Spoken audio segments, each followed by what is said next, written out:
राम बंधु जी, आपसे आखिरी सवाल मैं करना चाहूँगी।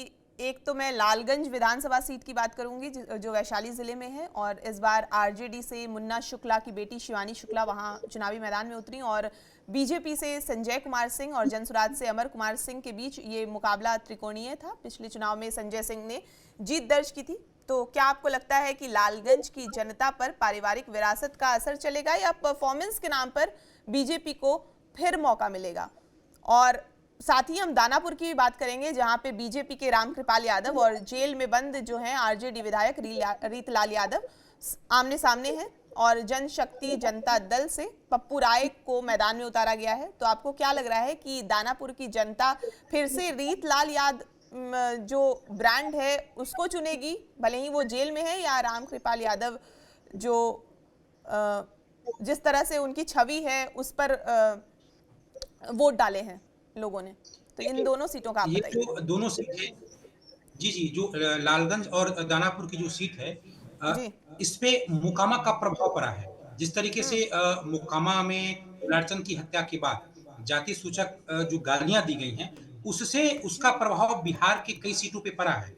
कमोबेश पड़ा है, जरूरी नहीं कि हर सीटों पे उतना ही पड़ा है, लेकिन कमोबेश हर सीटों पे पड़ा है और वहां जाति का ध्रुवीकरण हुआ है। जैसे अगर आप लालगंज की बात करें, तो देखिए, जो मुकामा का क्षेत्र है, जो बाढ़ का क्षेत्र है, इर्द गिर्द का जो लखीसराय आदि का जो क्षेत्र है, वहां पे इस बार आरजेडी लगभग 10 सवर्ण जो भूमिहार प्रत्याशियों को मैदान में उतारी है, और इसके जरिए इतनी इतनी बड़ी तादाद में सीट दे करके वो भूमिहार वोट में सेंधमारी करने का एक प्रयास कर रही थी।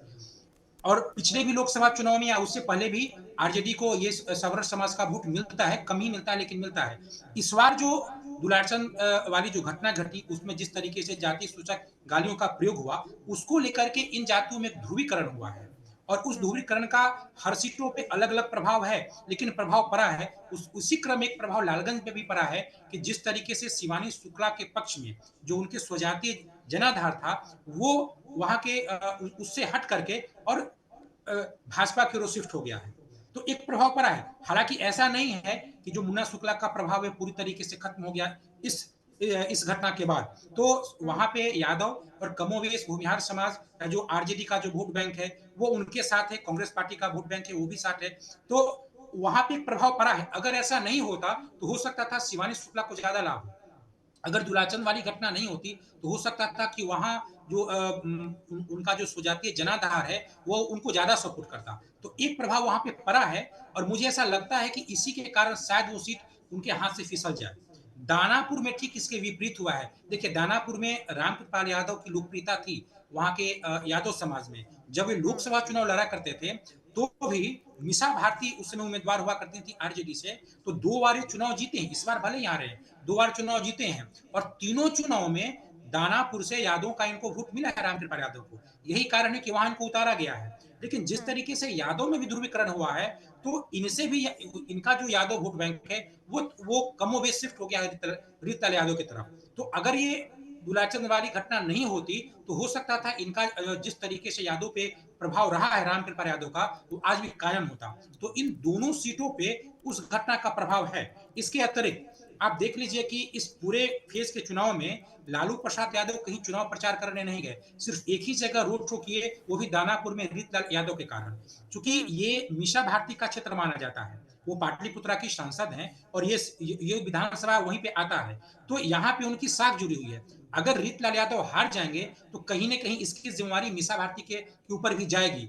और जिस कदर परिवार में आंतरिक कलह है, परिवार के अंदर भी तेजस्वी यादव सवाल उठा सकते हैं कि कोई भी सांसद अपने ही विधानसभा में अपने ही जाति के प्रभाव वाला अगर विधानसभा क्षेत्र नहीं जीता पाया, तो फिर उसकी क्या हैसियत है। तो इसके कारण दानापुर की सीट मुझे लगता है कि मीसा भारती की अस्मिता से जुड़ा है, और यही कारण होगा कि लालू यादव रोड शो करने गए हैं। क्योंकि वहां के रीतलाल यादव स्वयं भी प्रभावशाली हैं, वो सिटिंग कैंडिडेट भी हैं, इससे पहले वो एमएलसी भी रह चुके हैं, वो प्रभावशाली हैं और दबंग भी हैं।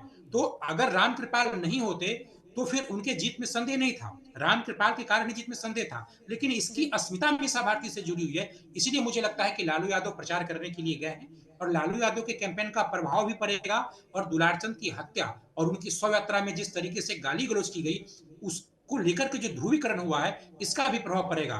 तो हो सकता है कि ये सीट भी संभव शायद बीजेपी के हाथ से निकल जाए और न भी निकले तो बहुत कठिन टक्कर होगा। लेकिन अगर ऐसी परिस्थिति में रामकृपाल यादव ये सीट निकालते हैं, तो ये एक संकेत होगा कि पटना का या जो शहरी इलाकों का जो यादव वोट बैंक है, वो भी अब आरजेडी के प्रभाव से निकल रहा है। ये भी एक अच्छा सा ये भी एक बीजेपी के लिए अच्छा संकेत माना जा सकता है। लेकिन अब सच क्या इसका प्रभाव होगा, ये तो आने वाले समय में पता चलेगा। लेकिन मुझे लगता है कि लालगंज और दानापुर सीटें, ये दोनों एनडीए के लिए एक चुनौती भरा है और इसका प्रभाव चुनाव के 2-3 दिन पूर्व के पहले इस घटना के बाद जिस तरीके से समीकरण में बदलाव हुआ, उसका प्रभाव पड़ा है।